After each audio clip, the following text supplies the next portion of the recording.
Hi, I'm Heidi Herriott. Welcome to Doggone Good Information. And welcome my co-host, Tommy Fahey. Hi, Heidi. How are you today? I'm good today, Tommy. Doing good. How about you? I'm doing very well. Enjoying the spring weather here in Missouri. Oh, gosh, it's spectacular in Florida, too. Yeah, so I'm really excited about that.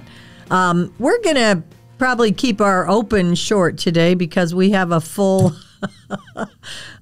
interview with one of my sisters. I have 3 sisters. They're all animal trainers, and it had its tense moments growing up, but it's fun. We really bounce a lot off of each other. We work each other's animals, and so it's a great way for us to test our training and such. So my sister Cindy was worked with exotics, elephants, camels, llamas, her and her husband. And then she had performing dogs, which is why I wanted to have her on the Doggone Good podcast, and had a dog grooming business. And always, she's a funny storyteller, so she always had some fun tales to tell us. So I hope you enjoy this interview with my sister, Cindy Herriott Wells. Hi, Cindy. Welcome to the podcast. Hello. All right. So my sister, Cindy, and as all my sisters, has a wealth of experience with animals. And Tommy, I thought it'd be fun to have her on to talk about it from a few different perspectives. She had pet dogs, of course, had performing dogs, and then also had a dog grooming business for, over a decade, Cindy? About 12 years or so? 15 years. 50, wow. 15 years. Time you flies. got some stories. Hard on the body. Yeah. I'm sure, yeah. Yeah.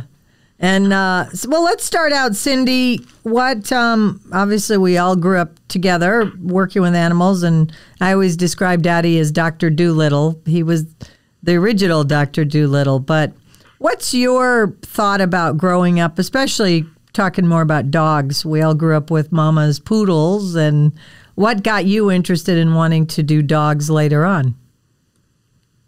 Well, I think, of course, as a little girl growing up like we did, that was just part of our life. I didn't even think about it until I got to a certain age and then realized, oh, wow, this is something that maybe I would want to do when I'm an adult or older teenager. But I think all of our performing animals were our pets in a way, but there was also boundaries. Just like with your children growing up, your kids are not your friends, I don't believe. Yeah. And the same thing, I love them. I would do anything for them as I would my pet. But there's still rules to follow, and mutual respect with them. Good point. Yeah, it's a great point. Tommy and I talk about that. Yeah. Yes. And in performing animals, we found over the years, I remember we would find stray dogs or take some dog that nobody wanted. That was a problem. And we would work with that dog and train that dog. And amazingly, in my family situation, that dog was the best performing dog. That's exactly right. They loved the attention. They figured it out and went, oh, yeah, this is fun. I get all this applause. All these people are looking at me. And it ended up they were the best dogs. They really were. Cindy, it's really interesting you say that. I'm glad you said that because I, as you know, I train dogs like locally for people just to behave, right? Not performing or anything. But there's a narrative now where people say, oh, this dog is just so scared it's never going to come out of it, or this dog is, they label it right away. I'm thinking back to what you said. Mama got a dog named Cream Puff, who was a little diva dog that they couldn't do anything with. Beautiful little high-end poodle. And my mom, she ended up in the dog act. You know what I mean? Yes. And the animals, they got a job and got trained and treated the same way. We didn't have a special program.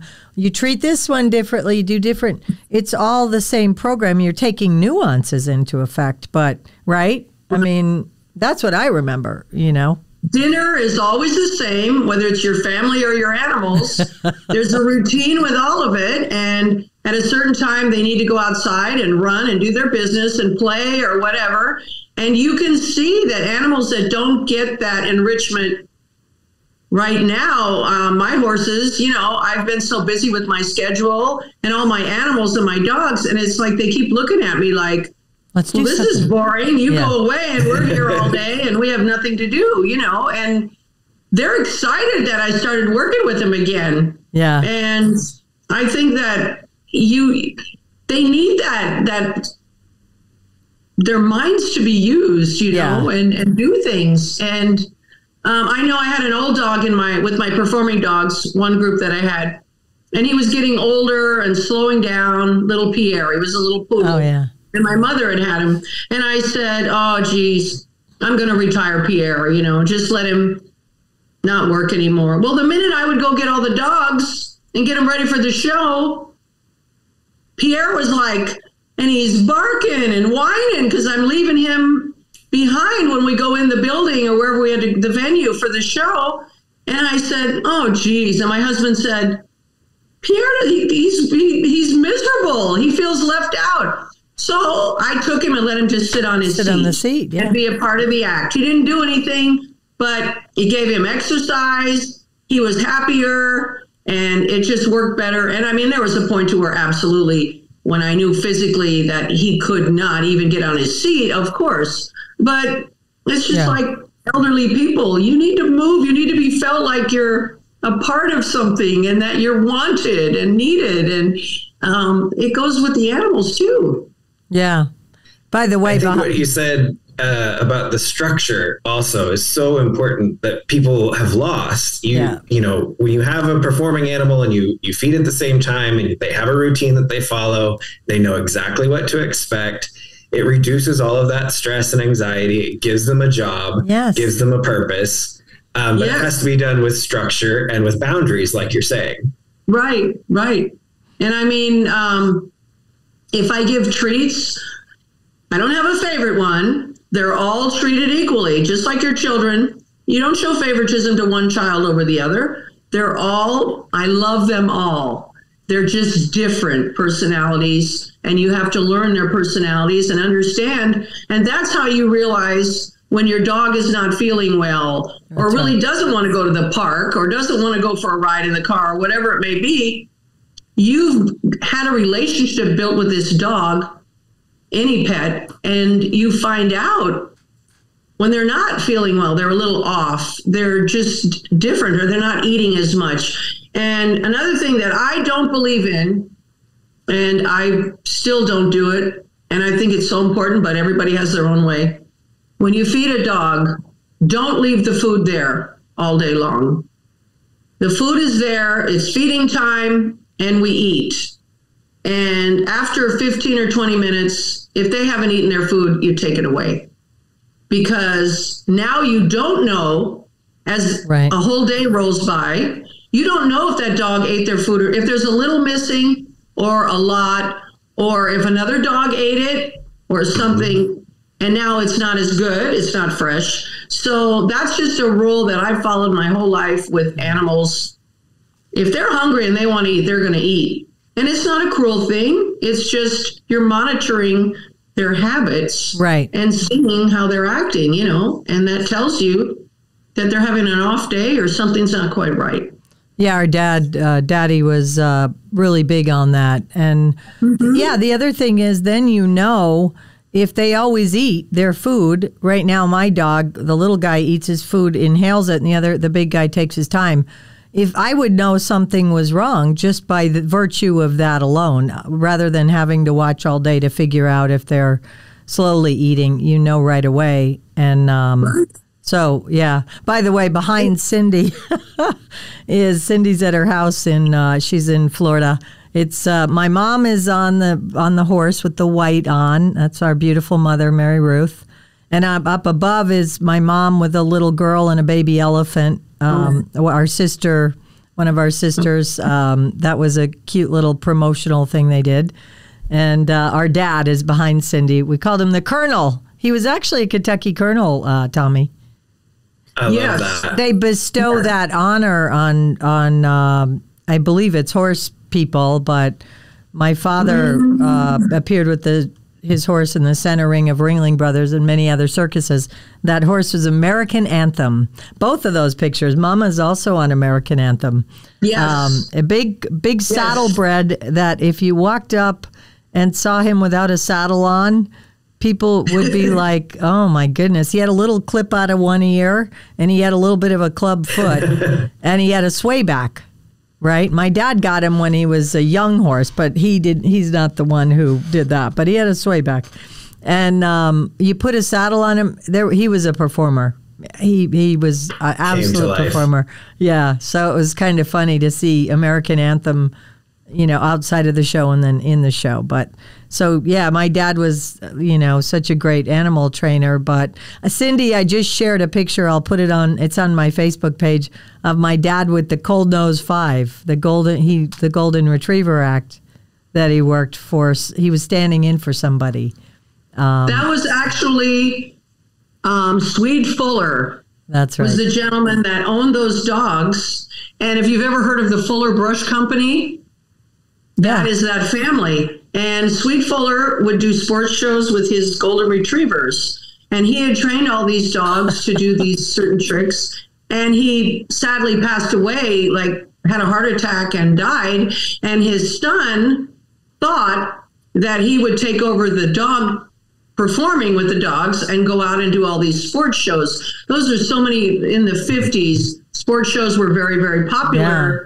With animal attractions at the sports shows also. Especially in the winter up north, yeah. So this, the son tried to do one sports show with the dogs, and they were retrieving dogs. So they had a tank supplied for them wherever they performed. Yeah. And at the end of their performing, a couple of the dogs were trained. They were golden retrievers. They would dive in the tank and retrieve the duck. And so the son did one show and the dogs just looked at him like, you don't know what you're doing. And it's like the substitute teacher in a classroom, right? Exactly. All bets are off. So that didn't work out. So they got in touch with my dad, and my dad made a deal to go. And my mother and my father went and did quite a few sports shows that year. And each dog did a trick, but carried the trick, the jump rope or not every trick, but a lot of them. But golden retrievers are wonderful, wonderful dogs, which Heidi had one that was just wonderful. And, but that's the family was the Fuller Brush family. I didn't know that. Cindy's the storyteller in the family. She takes after my father for that. But Cindy, I do remember Mama saying, I guess, I don't even know about this, but like you do pull and then the thing, they shoot the bird and it lands in and the dog goes and retrieves it. My mother was off on she'd put the thing in the water before they did the pull. She didn't know anything about it. I just remember her telling us that. My dad's like, Mary Ruth, you got to get the sequence right here. And he was the talker, and my mom, when they did the diving part, she had to reach in and take the duck from the dog. And then they would hold it up and hand it to my dad. And she just hated that. She didn't like, ducks. I don't know why. A woman who rode elephants and worked with, all these animals, camels and llamas and zebras. And she was afraid of a duck. She was a farm girl. Draw the line somewhere. Duck up. I don't know. Mama was our little quirks. Mama was an Ohio farm girl who milked cows and rode horses and was a little daredevil. When she was a teenager, she joined a group called the White Horse Troop, Tommy, where they traveled around the United States and did exhibitions in the summertime. And long before Stacy Westfall did the bridleless ride with my mom and her cohorts it was all white horses. They were out in Nebraska. And they Roman rode, they jumped, they rode bridleless and saddleless. And it was a big exhibition thing. And then when she graduated from high school in Hartford, Ohio, she ran away and joined the circus. And my father was the horse trainer and she was a horse girl. So my grandmother thought she was the perfect candidate cute little farm girl to marry daddy. Well, just a little side note with that, with the White Horse Troop, my mom was you were supposed to be 18. Yeah. And my mother was only 16, I believe. And she wanted to go so badly for the summer. So her mother took her and talked to the people in charge. And at that time, there was a wonderful country western star, Tex Ritter, and his lovely wife were with the show. And he would do a part in the show where he would sing. And we're going back in time, but Tex Ritter was John Ritter, the comedian, actor, in later years on television. But so Mrs. Rivers agreed to kind of, she loved my mom and she kind of looked after her. And my mother became very close with them. And John Ritter wasn't born yet. There was an older brother at the time that was, a little like a toddler, I believe. But my mom had such a close relationship with Tex Ritter. I can't remember her first name. But back in those days, you just said Mrs. Ritter anyway. Yeah. That was the proper thing to do. But my mother had, just someone she met through that, You meet all these giants along the way. It's just great. That's amazing. And Daddy... It's never what you know, it's who you know. Yeah. And my dad, on circuses, we're off the dog topic for a second, but they had Wild West concerts before a pre-show or post-show. And Hopalong Cassidy was a friend of my grandfather and father. And so when I named my daughter Cassidy, and in school you got to have a code to pick up your, what do you call that, a password, right? Okay. Yeah. So her password was always Hopalong. Really? Yeah. Toby Tyler and Hopalong Cassidy. Those were their passwords. Oh my gosh. So anyhow, no one else is taking your child. No, right? Well, she's old enough now. Nobody's going to go retrieve her with the password. So we're good. We're out of the woods. Right. Yeah. So Cindy, back to the dogs. That was what you said was perfect about getting these animals that other people didn't know what to do with. And this was, Cindy and I grew up in the 60s in Wisconsin, Baraboo, Wisconsin, the home of the Ringling Brothers. Idyllic childhood in the place that they actually was their winter quarters was a circus museum, and we lived there year round. But in those days, the shelters and rescues weren't the whole thing they are now. So if somebody wanted to get rid of a dog, they'd just find somebody to take it, or a shelter would be happy to get, the pound would be happy to give you the dog. Now you can't get a dog to put into show business. Even though the shelters are crowded, you can't go and say, oh, that little dog would be great in show business. Can't do it. Isn't that crazy? Well, interestingly, I have twin daughters that we adopted. So we went through a lot, to adopt these girls. And I hear people tell me about when they want to go and adopt a dog for their pet. And I said, my goodness, I don't believe I had to do that much to adopt my daughters and what they're asking of you to do. And then I can understand if there's another dog in the home. Right. They want to make sure, because people really don't, they think their dog, when people would bring their dogs to be groomed, they say, I always would say to them, just because I want to read them and see if they're telling me the truth, and then you don't know, I'd say, well, does your dog bite? If it's a bigger dog, is your dog, friendly with strangers? Oh, Fluffy's wonderful. He would never hurt you. He's never bitten anyone. He's lovely. And I'm thinking, okay, well, in your house, with your situation and your yard and everything and your family, now you're bringing them to me. I'm going to put this dog on a table, put a loop around their neck, and ask him to behave. Start brushing them and cutting their hair with the clippers. And this dog is looking at me like, but because of my animal experience, I would wait it out and I would approach the dog and give him a chance. First I'd look at him and come up from behind and protecting myself and pet the dog. And people would always say, well, just put a muzzle on the dog. Okay, go ahead. Go ahead. The issue.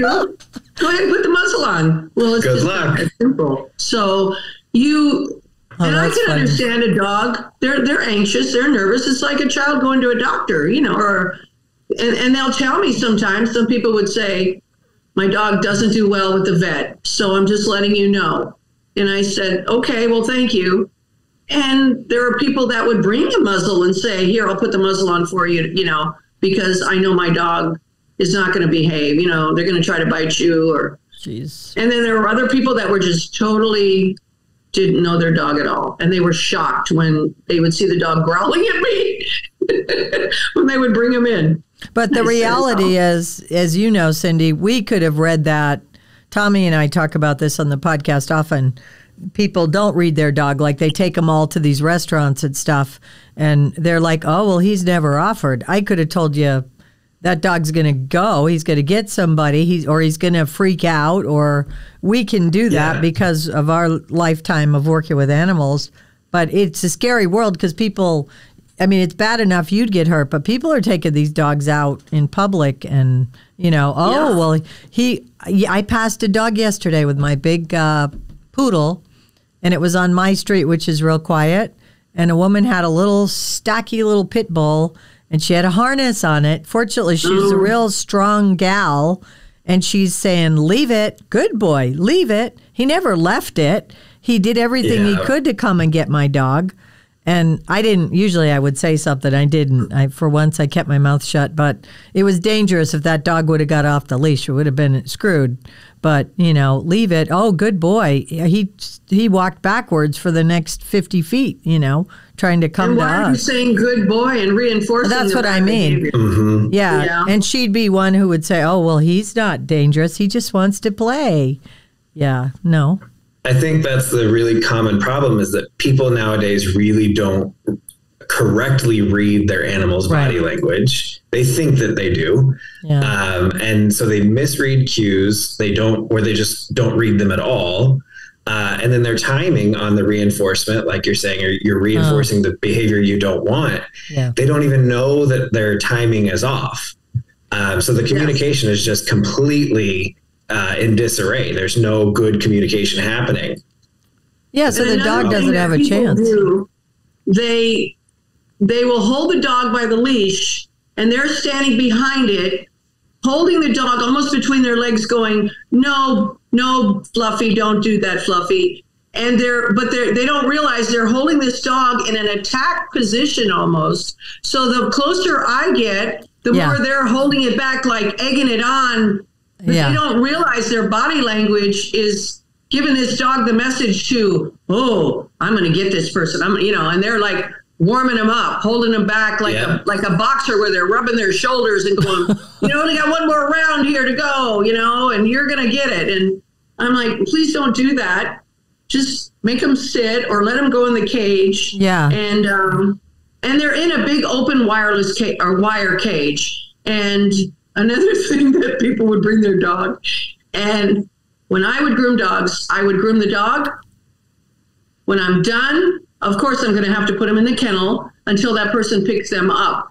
But I always timed it because I want the dog to go home as much as the person wants the dog to go home. I don't want to deal with the dog all day. I'm not the babysitter.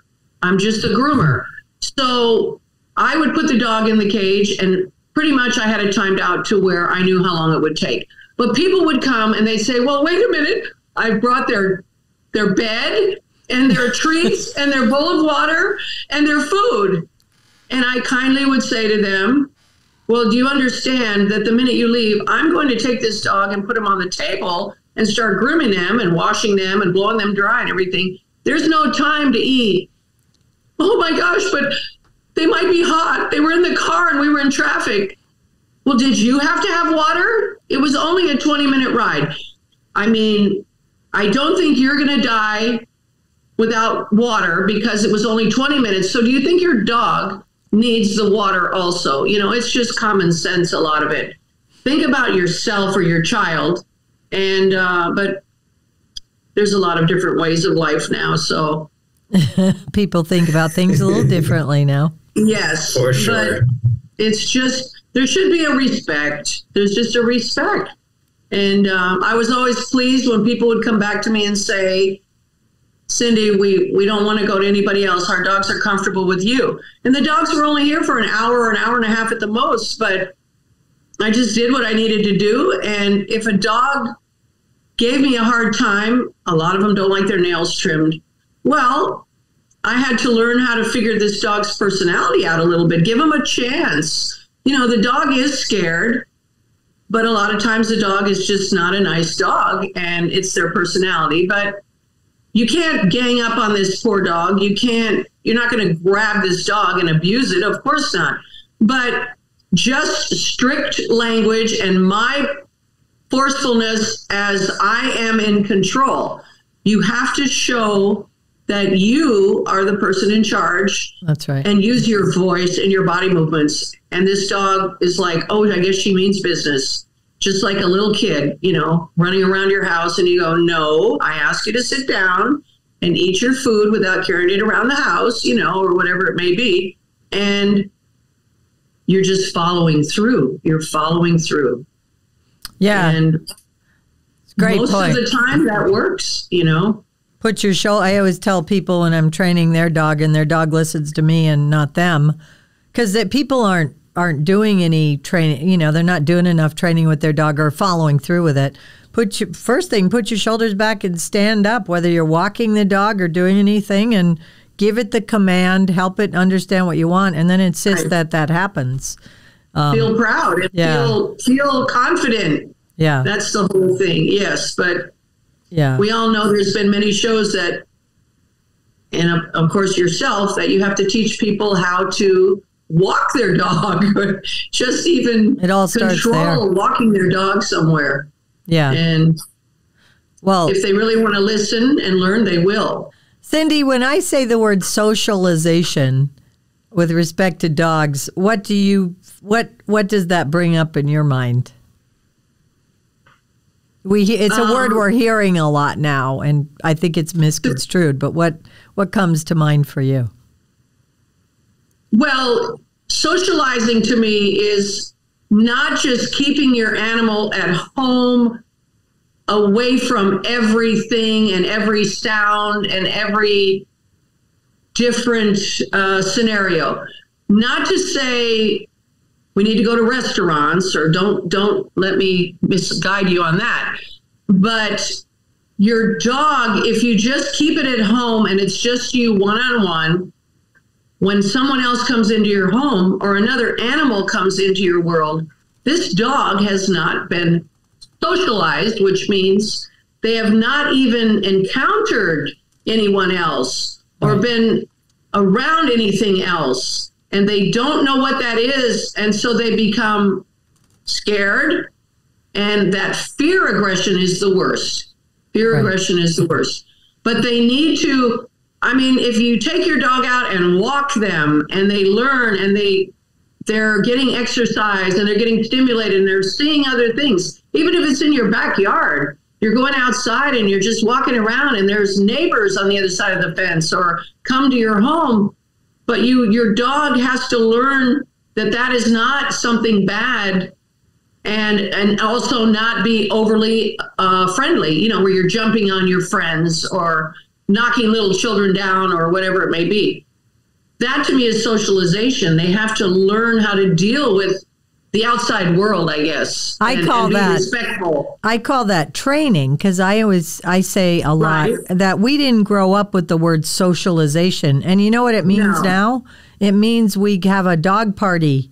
We got to get together with our dogs and they need to meet other dogs. Like if Tommy and I socialize with a glass of wine, not quite the same thing. So I tell people it's not a word I even heard growing up. It was training. That's all training. What you're talking about. Yeah. Right.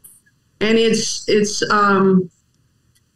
I don't know there is another word, but there's nothing wrong with taking your dog to the park, walking your dog, I don't think, but I really, at a park, you still have to be careful. These people that put harnesses on a big, huge dog, there's no way a little 90-pound woman is going to hold this big dog. And this dog, once again, it might be like, oh my gosh, that looks fun. They don't even realize they're attacking like a child or another animal. It's fun to them, or it's, in not all cases, some of it, they are vicious, but you have to have some kind of level of control. And Before you get to the park. Yeah. A friend of ours, same thing, a little boy that they had adopted, and he had some issues. And when he was around other kids, he would want to hurt other little kids. Well, they slowly had to kind of try to go, if they go to someone's house where we had a lot of people there, and they have to monitor him and had to let him know right from wrong. Watch him. And they were a little nervous to go places where there were other children and stuff for a while because of his anger issues and stuff. Well, you can't just think that, I take a dog, put a leash on it with a harness and go, and my dog's going to be great. You have to have, there's got to be foundation training. You got to, thank you. You have to start, and they have to learn. It's not going to happen overnight. You have to be committed to that and really try to learn. And like with me with dog grooming, after 15 years, when someone brings me a problem child dog, I think I can handle it. And there were only, I think, 2 instances where I said, I'm not going to groom this dog. You're going to have to come and get the dog. I already knew, I felt the dog I could feel bad vibes, and the way the dog was looking at me, and I could sense it. And I just said, no, I'm sorry. And that was the end of it. Pardon me. Any funny stories about dog grooming? Well, there was one lady that she had like 5 Brittany's. Well, Brittany's are a 40 or 50 pound dog. Are they a spaniel? Brittany Spaniel? Yeah. Yes. And she would bring them. They were good dogs. They would jump up on the table and they would stand there. I would still have to hook them up so they couldn't jump off. But for the most part, they were good. And she'd had a litter. And as the litter grew up, they became dogs that she brought to me. But when she would come and go, she would take the dog, put the leash, snap the leash onto the collar and say, "Thank you, Cindy, bye," as the dog is dragging her out the door. It was almost flying. And then, "I'll call you for my next appointment." And she's getting drugged out to the car. Oh, boy. And I used to think she spends so much time with them, but yet, yeah. See, at home, she'd turn them loose and they had the run of 2 acres or whatever, Yeah. And the only time they would go somewhere is the vet or to me. And like I said, they never were nasty towards me, but they just were going to drag her. They would just drag her. And I used to say to her, don't you want to try putting something on, even a choke chain? And I know that sounds...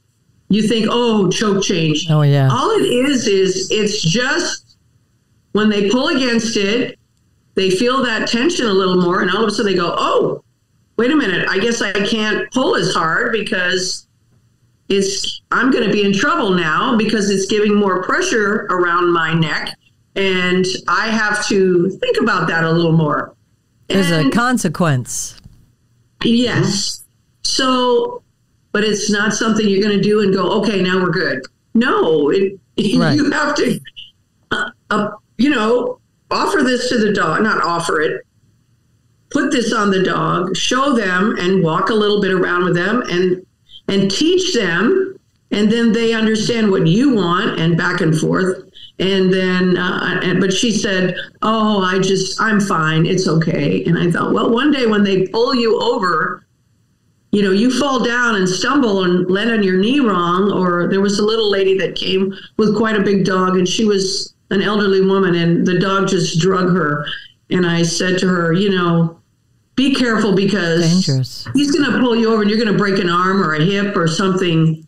And I know you love him and he loves you, but you can still have mutual respect here. There's boundaries, and she listened to me. She did. And she came back with a choke chain on him, and he was a little better. Good. But she didn't have the opportunity to take him and walk him and spend time with him because she was not in that great shape herself. Yeah. You know, then it's time to rethink it all, you know. It's a really good point because I talked about this on a prior episode, but traumatic brain injury, one of the leading causes for seniors is trips and falls with the dog or being pulled and pulled over. Even my dog, he'll run in front of me because he gets goofy sometimes. He gets nervous. And I mean, I have to really pay attention because we don't bounce. I'm in my 60s and I don't want to fall down. So it is a big deal. And, you know, a quick tip for people listening, when you use a choke chain, what I tell people to kind of move themselves into it, and I'm a fan of it, Clinton Anderson, the horse trainer, says, don't use any more than you need, but don't use any less than you need, right? For your training tools and that. So I put the choke chain on and I put the flat collar, the regular collar on. And I have a double hook. My leash, you either use a Y or my leash hooks into both. So if we're walking along and the dog is behaving, it's like a double rein bridle for Tommy and Cindy and I are all equestrians. You use the light piece. The minute the dog pulls, I have the opportunity to come onto the choke chain and give it a little, I call it a tug and release, because you don't want to pull on it and hang on it like a ski. It's tug and release. But that's a way I've found people can move into it and get a little more comfortable so that you have both. It's a good transition. I mean, you don't want overkill. You have to, because if you pull so much to start with, you've got nothing left. It's like your voice. If you start out so loud with your commands, you've got they don't know when your voice gets stronger that you mean you're getting, you mean this more, even with your child. If you yell constantly at your child in a loud tone, it's just they become oblivious to it. But if you're speaking softly all the time and then you go, I said no. Oh, shoot. I guess my mom is a little upset, She used my middle name. The scariest thing my mother ever did was whisper. When she got quiet, you knew it was serious. Yes. If she came up and whispered in your ear. Oh, boy. I like that. Happening. I like that. That's the complete opposite. Yes. But it's effective. It does. But having the variety in tone is so important. Right. Yeah. Absolutely. But I wish people would realize that. And when you go to some event, okay, it's Shark Tooth Festival and it's 98 degrees outside. It's so hot and we're walking around in the sand and the sand is hot and somebody has their dog and it's probably a new puppy that they just got. And this poor dog, do you really believe that this dog wants to be carried around in this heat all day? Right. And then if they're on a leash, they don't know how to walk on a leash. So now you're pulling them along. They're scared. They're disoriented. Everything wrong. Why do people do that? Do you really think that your dog enjoyed their day doing that? No. Right. No. And if I had my way, I used to say to my husband, I'm with the dog. I'd rather stay home in the AC and watch TV and lay around. I don't want to get drug around there. No. Cindy, I have a saying because people take their dogs to the store now too, which I so strongly disagree with. But I say, not only do I not think the dog wants to be there or is prepped, trained impeccably well to be there, but if you can't, and I know this will resonate with you, Cindy, because of the way we learn to train animals. Our job is to make sure that whether we own that animal or they end up with somebody else, they're going to be fine. You use universal cues. You give them their commands. They're going to behave and they're going to be comfortable. They're not going to freak out in different situations. So if you can't leave home to go to the sand festival or to go to the store for 2 hours, and your dog freaks out, you've got bigger problems. You're not ensuring the well-being of that animal for its life. If it has to go to a shelter because you don't come home one day, that's not going to be a pleasant situation, right? So I always want people to think about that. We trained animals. Our dad trained animals for other people as well as our own. So we grew up in a world where your animal wasn't trained until somebody else could take it and make it do something, right? Cindy will take your reputation. You're putting your name on that animal, that trained animal is yes. And I think in regard to animals going into the grocery stores, the restaurants, or wherever it may be, sadly, something is going to happen. There's going to be more and more incidents because of ill-mannered dogs already. And they're going to ruin it for these people that really need this service dog and this emotional support animal. Those people are legitimately need that. And for us to think that we all need that just because we want to take Fluffy with us to the grocery store. And do you really think Fluffy enjoyed riding in the cart with the frozen food and being pushed around the aisles? And, I'm sorry. And, but sadly, there's going to be some incidents and laws are going to come down and we're not going to be able to take any animals. And the ones that people really need, it's going to cause problems for them. Already happening. I've already done podcasts on it. And Publix, you live in Florida, Publix has big signage now. No animals. Like they used to just kind of turn their head. They didn't want it. Well, they've had too many incidents and it's because and if they mess on the floor, they go over and lift their leg on the, the peas and carrots or, the meat counter. I mean, do we really want that? Now you've tainted the food or your dog drools all over things or allergies pulls for things people off the shelf. But yeah. We have children that do that too. So. Can we? That's a whole other podcast. What were you going to say, Tommy? I noticed that signage at my local grocery store just recently. They added new signs that say no animals allowed. Yeah. And just the fact that you had to put the sign up is very telling. Right. That really tells you a lot. I was accused here recently by one of my clients that I'm too careful with my animals, that I don't go out enough, or I don't do as much as I could, or I warn people about, this could happen or that could happen or whatever. And I go the opposite. I said, other people are not careful enough. We are too casual, taking our animals out in public. I don't take my dog to the horse show because I know how he'll behave, and I know it will be stressful for him. He has a Jack Russell, Cindy.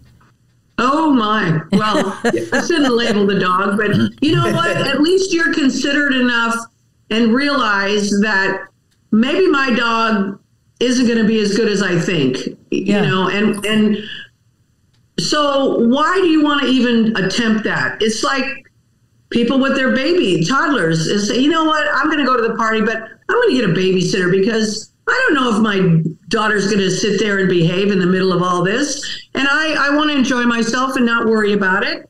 And your animal, how do you know you've never subjected them to anything like that? And you're expecting them to go there and be perfect? I mean, you're throwing stuff at them they've never seen before, possibly.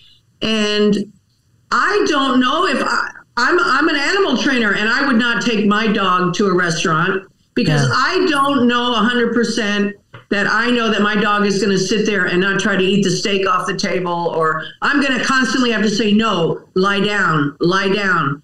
Well, why does a dog have to lay there and not move for 2 hours while I'm dining and visiting? What did that dog do wrong that it's, has to lay there and not move or not look at anyone for all that time? That's not fair.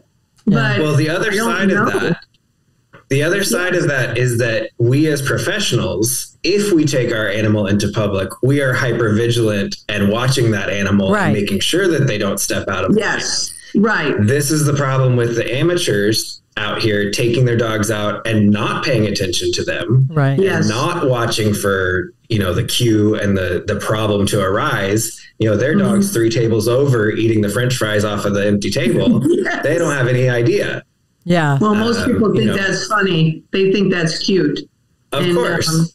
I don't find it funny at all. And I don't. Yeah. And another thing is if your dog isn't well groomed or kept up and they're walking them into a restaurant and it's like, does it have fleas? Has this dog had its shots? I mean, well, you're subjecting all of us to that too, Tommy said that on one of our first podcasts. So if they don't ask you if the dog has the shots, they're not asking anybody, right? So yes. Yes. You don't know. And the water, Cindy, they're sharing water. And I think that's why all these canine flus and things are going around, because they share at farmers market. Bowls. They're sharing the water bowls.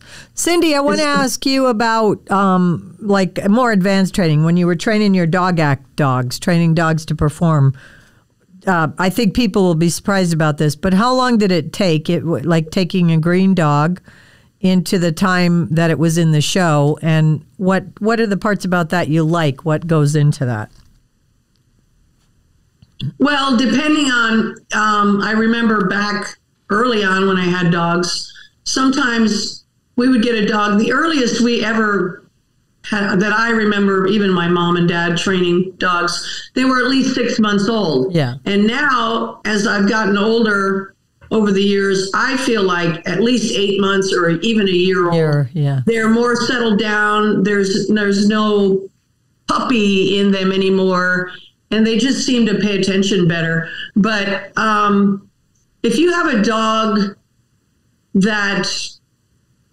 an intelligent dog that really catches on and understands what you're trying to train them to do within 2 months. I mean, if you don't see in about a month of training this dog, and I'm saying 5 days a week, maybe 6. We never work 7 days a week. Like anything in life, you have to have a day off. And that means the animal gets a break, you get a break, they get to rest, and then you find when you come back, we're all fresh, and we start, and maybe that day, they don't know what the heck you've worked with them all this time.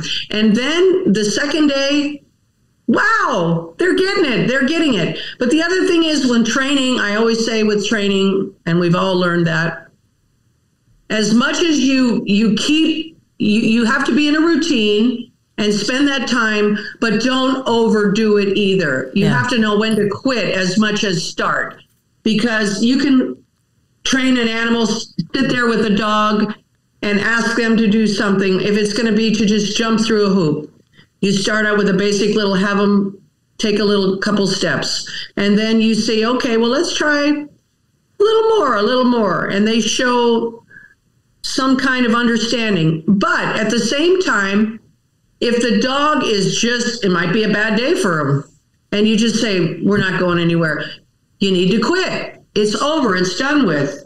And you start fresh the next day. But actually, in 2 to 3 months, you should have a semblance of an act. Now, granted, with an act, you have to go to a place where there's music, there's a live audience, there's lights, there's all different smells and sounds, and you really have to know your animal, just like taking them to the grocery store or the park. You know you've worked with this animal long enough to understand their personality and know how much they're capable of learning also. And not every animal is going to do everything. Not every dog is going to sit up or jump through a hoop, baby. I mean, those are basic things, but you have to know what dog is capable of what you can train them to do. And they're not all built. Their bodies are not capable of doing that. So why would you teach a dog with legs that are a little short, sawed off little corgi or something? They're not going to walk on their hind legs. Yeah. They're not capable of doing. Their body is not built for that. So you don't even attempt to do things like that.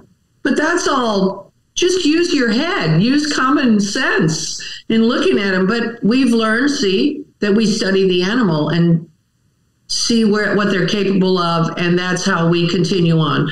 But in 6 or 8 weeks, the dog should be doing what you've trained it to do, certainly, and know their seat, to go back to their seat or their place. And they know their name. And they come to you when you call them, and they go back. And that's not with a leash or anything. That's free. Right. And I don't train with treats. At the end, when we're done, we always say, okay, that's all. And then I play with them in the same area that I trained them, and give them a treat and play with them and let them play with each other.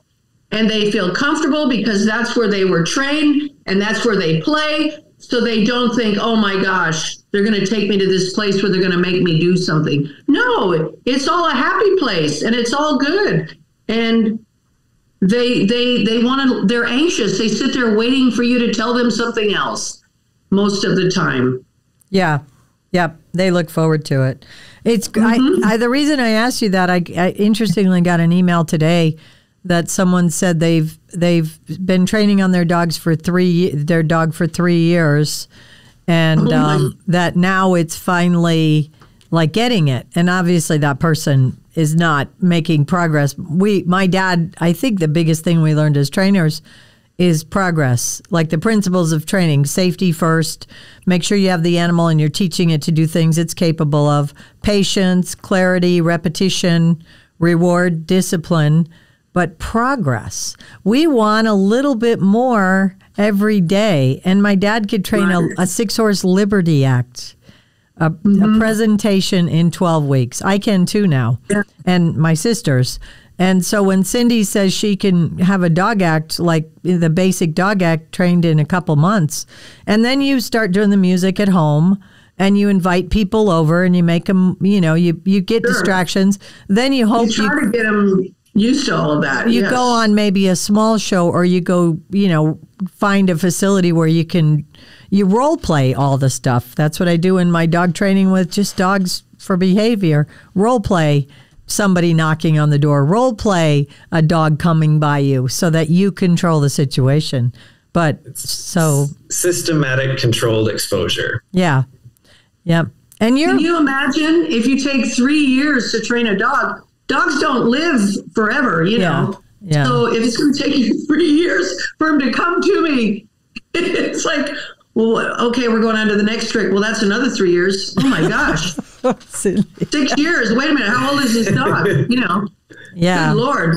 It goes training fast. an act is like, you're talking about 5, 6, 7 dogs. Right. You have to work with each one individually. And then they come together there. They're all there together. It's like school. And but then all of a sudden, and it's so exciting. It's such a great feeling. And they go, they get it. They understand what I meant. And, it's such a good feeling. And but it all has to be positive. You got to be in a good frame of mind yourself. Yeah. You can't approach it and you're having a bad day or something, and because the animal reads that, like your kids read that, oh, stay away from mom today. She's not feeling good today, or let's just do that tomorrow or whatever it may be. But I don't know. I've always felt like you said, progress. I can remember Daddy saying he trained for a living, so his job was to train. Our dad didn't go away with his briefcase. He was in the backyard training animals, or we were on the road, or we were in school, and my mom was a trainer as well. But my dad was the generational trainer, and he had a magic about it. But he would, if you can't, and you know this, Tommy, and anybody who's worked with their dog or horse, you can't put a time on it. The day you say I have 15 minutes is the day everything's going to go wrong and you needed 45 minutes. The day you go in there with patience and say, this is my objective today. I'm going to run through my routine. And if it goes well, if not, I'm going to end on a high note and come back tomorrow. If tomorrow it's not going well, then I got to rethink my program, because it's just not going well. Somehow you're not starting out right. But he wouldn't allow you. We didn't have any clocks at the barn, or we pretty much practiced from morning till lunchtime. And if it went well, then we worked on harness or props or something, He would always say, don't ever blame the animal. Never the animal's your fault. You have to rethink, because you are trying to teach this animal. They don't know what you want. Yeah. So you cannot say, boy, that dog, she's so stupid. She just won't get it. Or don't ever do that. You're the human. You're the person supposed to be in charge, and you need to rethink what you're doing. Yep. Absolutely. Absolutely. Yeah. That's a great. Yes. That's a great way to end this, Cindy. We've been chatting for a while, so Yes. this has been fun. I need to get all my sisters on. I've been threatening to do it, but Tommy barely got a word in there. But it's a fun conversation. It's very interesting to listen to all the stories. I love it. Maybe I'll drop a link to the with all of us. We were interviewed together for a podcast, all of the sisters. There's 4 of us. That would be fun for people to listen to as well. Oh, boy. Well, anyhow, thank you, Cindy. This has been great. I appreciate it. It was fun. Thank you. Well, Tommy, that was a lot of fun. And as I said, I do have a couple more sisters, so you're not going to get much of a word in. It was great, though, listening to all the stories and the family history. Yeah. Really entertaining. I love all of that. My dad has passed. My mom and dad both were great storytellers and just a lot of fun. But training, we trained as a family, so it was pretty cool. And the analogy that always comes to mind is, because my husband now, I married somebody who played baseball, that it's like a baseball team when you start training animals. And we train in groups a lot, but everybody's got to learn the basics, right? Mm-hmm. So there's no out on that. Like people who say, well, my dog doesn't like to do this or my horse doesn't want to do that. No, they have to learn the basics. And then from there, you're figuring out like, oh, you're good at this, or, oh, you have an aptitude for that, or, oh, you're a little bit of a nervous Nelly. But all of them end up coming forward, and then you celebrate the uniqueness from there. And I guess that's... You find what their talents are and enhance that. We just forget to do the first part, though, where we all have to have the foundation. It's just critical. Yeah. You cannot circumvent it. So that's what I want to leave people with. And it's also funny, just a technical thing. Cindy had a hard time figuring out how to leave, so she might be on every podcast The ongoing podcast. The guest who never left. So... Well, I hope you enjoyed this episode, and we'd love to hear from you. So please reach out, check us out on social media, and subscribe. Hit the little subscribe button, rate and review the podcast, and also share it. It's important for us to tell these stories and to talk about all of this doggone good information. I hope you'll join us next time.